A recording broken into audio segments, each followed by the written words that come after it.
Hello అందరికీ welcome back to Vinoda's world. ఈరోజు మన ఛానల్లో వచ్చేసి ఎమ్మీగా ఉండే చాలా క్రిస్పీగా ఉండే ఆనియన్ పకోడా చూస్తుంటూనే భలే ఉంది కదండి. సూపర్ అండ్ టేస్టీ కదా. పిల్లలు అడిగారనుకోండి 5 నిమిషాల్లో ఈజీగా చేసేయచ్చు.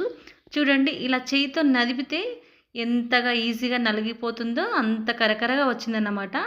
లేట్ చేయకుండా ప్రాసెస్లోకి అయితే వెళ్ళిపోదామా. దానికోసం అయితే ముందుగా ఆనియన్స్ అయితే చాప్ చేసి పెట్టుకున్నాను.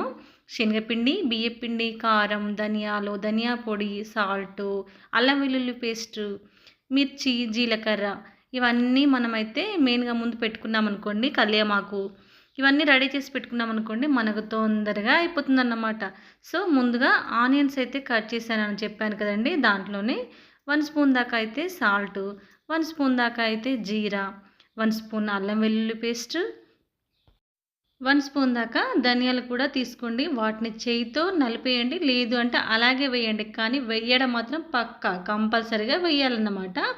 కాసింత జీరా పొడి కూడా ఉన్నా వేసుకోండి, చాలా టేస్టీగా ఉంటుంది. దీంట్లోనే కొన్ని కరివేపాకు రెబ్బలు కూడా వేసేసి వీటన్నింటినీ అయితే ఒకసారి మనం పిండి వేయకముందు అయితే ఇలా కలపాలండి. అలా కలిపితే దాంట్లో ఉన్న ఆనియన్స్లో ఉన్న వాటర్ అయితే వస్తుంది కదా, బయటకైతే రిలీజ్ అవుతుంది కదా. ఇప్పుడైతే మనకి ఇందులో వాటర్ పట్టదు కాబట్టి పిండి అయితే ఇప్పుడు వేసేసుకోవాలన్నమాట.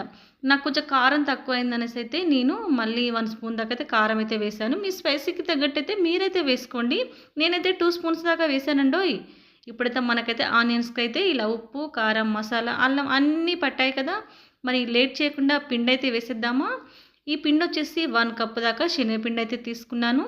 1 కప్పు శనగపిండి తీసుకుంటే 3/4 కప్పు దాకా వరిపిండి అయితే తీసుకోవాలన్నమాట.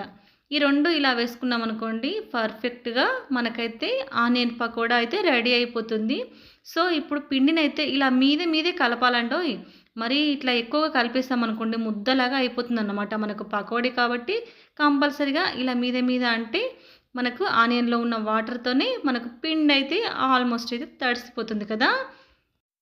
ఫైనల్‌గా నాకైతే ఈ స్ట్రక్చర్ అయితే వచ్చిందండి. నేను ఇందులో వాటర్ ఏమి యాడ్ చేయకుండానే ఇలా వచ్చింది కదా. ఆ తర్వాత బాండీ అయితే పెట్టుకొని దాంట్లో ఆయిల్ అయితే వేసేసానండి. ఆయిల్ అయితే హీట్ అయిన తర్వాత మన శనగపిండి అయితే ఉంది కదండీ.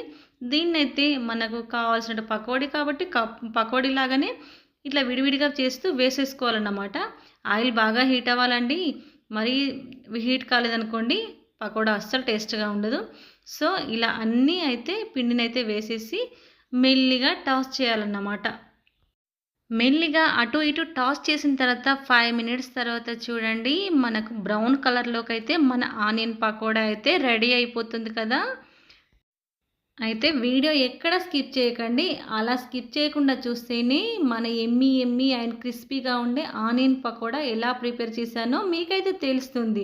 మీకైతే చూస్తుంటే అర్థమవుతుంది కదా, ఆనియన్ పకోడా ఎంత బాగా వచ్చిందంటే సూపర్‌గా వచ్చిందండి. మధ్యలో అలా ధనియాలు తగులుతూ ఉంటే భలే టేస్టీగా ఉందండి.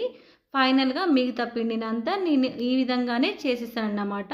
ఆ తర్వాత దాంట్లోకైతే కొన్ని మిర్చి, కరివేపాకైతే మనకు కావాలి కదా, వాటినైతే అదే ఆయిల్‌లో అయితే నేనైతే వేయించుకొని పైనైతే పకోడా పైనైతే గార్నిష్ లాగా అయితే వేశానండి.